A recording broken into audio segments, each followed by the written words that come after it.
Tonight, we take a look at the last impact session of the summer. Plus, learn how to catch Pokemon on Troy's campus. Stay tuned. TrojanVision News starts right now. And Digital Network. At Troy, Alabama's International University. This is Troy TrojanVision News. Hello and welcome to Troy TrojanVision News for July 14th, 2016. I'm Samantha Charles. And I'm Nathaniel Rodriguez. Thank you for joining us this evening. We've taken a look at some of the impact sessions and even talked to a few of the incoming freshmen. However, today marked the end of impact orientation for the summer. I spoke with some of the impact leaders to find out about how they feel about the summer sessions coming to a close. It's been amazing. There's some things I expected, some things I didn't expect. After 2 months and 11 rounds filled with incoming freshmen, the impact orientation sessions are coming to a close. Bittersweet because, we got the chance to meet all these freshmen, and it's so sad not to be able to meet any more of them and tell them all of our life stories and whatever, but at the same time we don't have to wake up at 6:30 in the morning anymore. This experience was definitely unforgettable. It taught me about myself as a leader. It taught me about others and to appreciate their differences. Overall, it's been a summer that's definitely changed me and molded me into a better leader and a more experienced young woman. Clark and Crutcher explained how they used their personal experiences to help incoming students transition to the college life. When I came, it seems like everything was very business. Everything was, this is what we're doing, we need to keep in line, and we just have a lot of fun. When I came through, I was just I really loved the way my impact leaders treated me and how much they interacted with me in the upcoming fall semester after that. So I wanted to give back, so that's the reason why I did impact, and to be honest, I loved it then and I love it now. These students also made lifelong friendships with the other impact leaders that took them as far north as Illinois and as far south as Florida. We've gone so many random road trips. We've gone to Chicago. We took a random trip to the spring in Florida. We're taking an actual group trip to Orlando. It's just a lot of spur of the moment things we've been doing. The last impact session of the summer wrapped up this morning.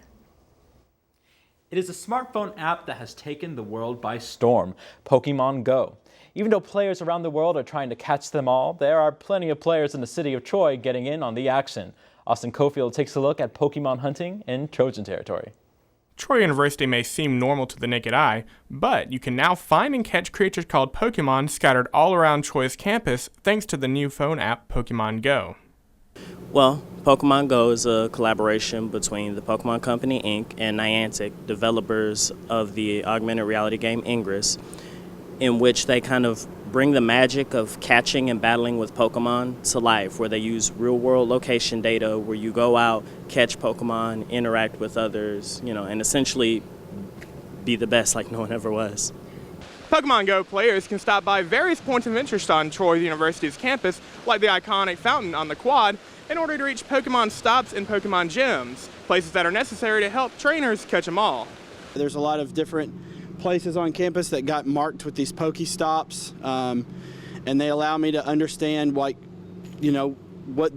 was important to somebody at some point. Somebody thought it was important that this little, the thinker is on the game, and this garden here is on the game, and so somebody thought that these spots were neat and important, and it's kind of fun to see that in a game and in real life. The campus has several of these points of interest, such as the Trojan fountain on the quad and the Thinker statue, acting as Pokestops, while locations such as the garden statue outside Adams and behind the baseball field acting as Pokemon gyms.